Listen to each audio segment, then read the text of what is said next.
I've owned these BFG KO2s for over a year now, and today I want to go through and talk about all the things that I love and all the things that I don't really love about these tires.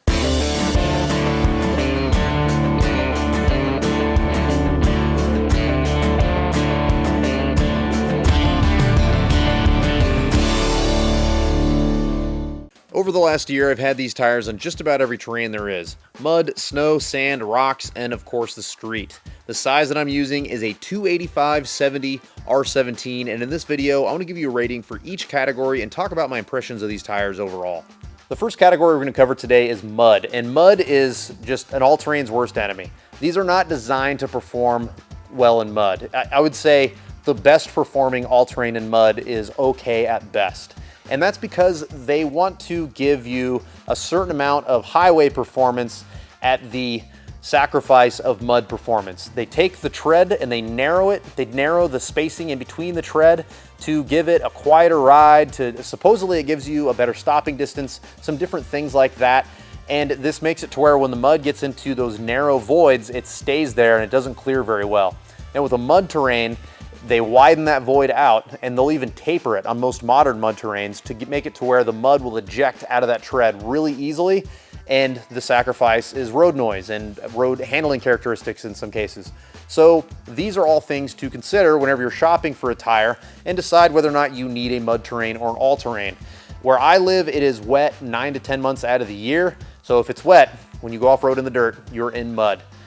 The first 3 or 4 wheeling trips that I had these tires on, mud clung into every single nook and cranny of these, and it did not leave the entire day until I got back on the highway. These are not designed to be a good mud terrain.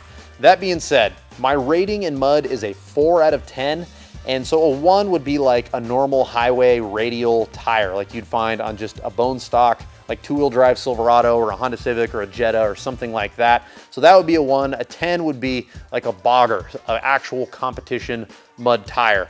So of course these aren't going to be on the high side of mud performance, but don't let that scare you away from buying these. These are still okay in mud. I was able to move around, I was able to have some fun. They just don't perform well in the places that I go wheeling. If you're an overlander and you just are occasionally going to see mud, you're going to go through small chunks of mud, these are fine for that. This is just not a tire you want to buy and put on a full-time wheeler if you live in a place like I do in Western Washington. The second category I want to talk about today is the road manners, and to me that is the most impressive part about this. These are a legit off-road tire, and they are still so quiet after all these miles that the previous owner put on them and now we have put on them, and they're wearing completely flat and even. And I can't say enough about how they're still quiet. They ride really nice. There's not chunks of tread flying off anywhere. They're very, very good on the road. My opinion is these are like a 9 out of 10 as far as a road tire. The only thing that would be a 10 would be just like a Prius tire or, just some sort of a highway specific tire. But even highway specific tires, as they wear, I've heard some of those get really loud. These are incredibly quiet. They're super durable and they're wearing completely flat, all of them. So I think that this is about as good as it gets. At least this is as good as you could expect out of an off-road tire. And I think that this is a really good reason to buy these if you plan on putting a ton of road miles on your vehicle. The next category is sand. Sand is something that you don't find a lot in Washington unless you go to the ocean. And that is actually where I had most of the sand experience with these tires. I had a little bit of off-road sand experience when I was using them in my Disco 2, but nothing that notable. So most of the sand experience where I was actually paying attention to how well they were doing was a couple weeks ago. I had these in the LR3 and we took the family out to the ocean, and I'm an off-road guy. You go to the ocean, they tell you can drive on the beach, you're gonna try to get stuck, you're gonna drive into the soft stuff. And I was very impressed with the sand performance on the beach. Now, that's not the best test. The best test would be going to the dunes and going up some super steep stuff, but I don't have that available to me. So I got to just spend the day cruising along the side of the beach. I wanted to get them to dig. I wanted to really put them in a position where they had to fight to keep us floating, but I never really had that problem. I didn't air down. I just kept it at 35 PSI, and even at 35 PSI, riding way up into the soft stuff, they just floated no problem. So I never had a situation where I would stop and then they would dig when I started. It would just slowly cruise back up to speed, and they were really impressive in the sand. Now, I think that in order for me to give a really good, accurate recommendation on whether or not these are good in sand, I need to take them to the dunes. I need to put them through a really hard dune run and just try to go up those super steep sand dunes in order to see how well they're going to do. But with the testing that I did off, at the ocean with these, I would say these are at the very least a good sand tire. But for me to tell you they're a great sand tire, I would need more testing. I think that this is between a 6 and a 9, somewhere in there.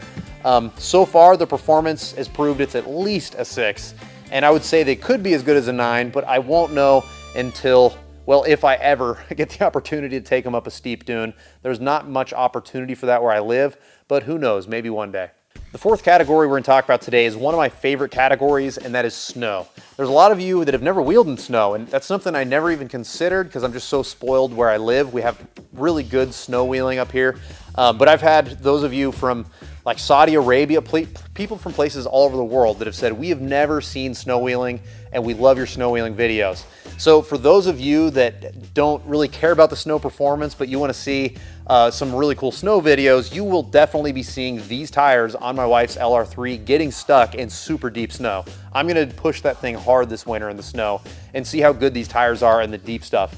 Now, up to this point, I have had these in the snow a few times, but it's all been on like snowy roads. So the kind of snow that pertains to the kind of people that are watching this video. You're looking at buying these potentially and you want to know how good they are.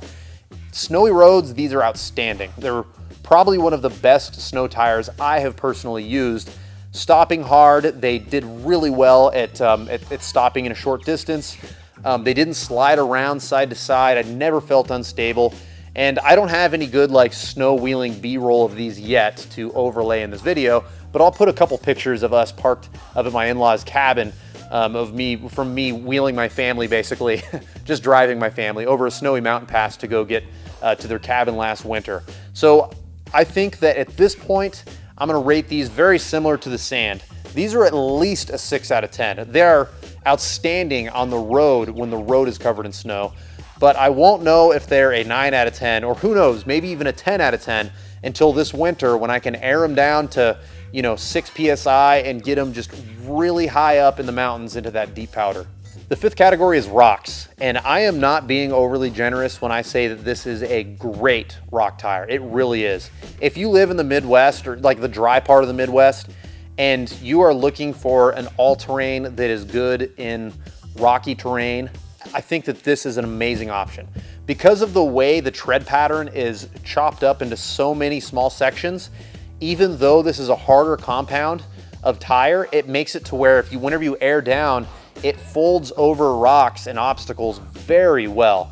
So I took a really long trip with my buddy Brad with Trail Recon, and we were doing a ton of on-road, off-road, airing these way down, airing them way up, and they did so well on that trip. And I thought they were amazing on the highway, but they were even better in the rocks.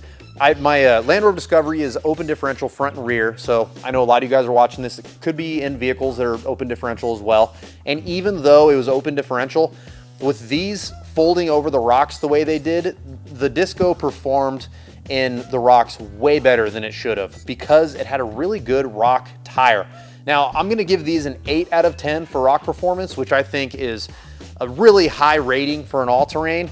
The only time I would give a 9 or a 10, a 9 would be like a tread pattern like this with a softer compound would just be deadly in the rocks. And then a 10 out of 10 is my competition sticky red labels. So I have some BFG crawler red labels, and those are an actual competition tire. That's the only time I would rate something as a 10 because they are made to grip into rocks, and they absolutely do. So those are cheating. Those are at a 10. These are at an 8, and I would say for a tire that is good as these are on the highway to also be this good in the rocks is a very good reason to look into these seriously. One final thought for those of you that are in the all-terrain market right now and you're considering the BFG KO2. When you're shopping for a tire, what I would recommend, especially people in the all-terrain space, is I wouldn't pay attention as much to the performance as I would the long-term durability. So is the tire wearing well? Are the sidewalls starting to crack because you're airing it down and airing it back up? These are the things that I would be paying attention to. In terms of performance, most modern all-terrains are going to perform super similarly. If tire A performs a certain way in the sand, tire B at most would perform like 5% different, but better or worse. We're not going to see drastic differences in the different types of all-terrains in terms of off-road performance. So I would be shopping for a tire based on how people are reporting these tires wear. Is it going out of balance because as it's wearing unevenly? When it goes from 90 to 80%, did it all of a sudden just start getting super loud? Did the sidewall start to crack because you're airing it down every weekend and then airing it back up so you can daily drive it to work all week? These are the things that I would look for if I was shopping for a tire. And in this category, what I can tell you is that the KO2 is wearing perfect. There's no cracks in the sidewalls.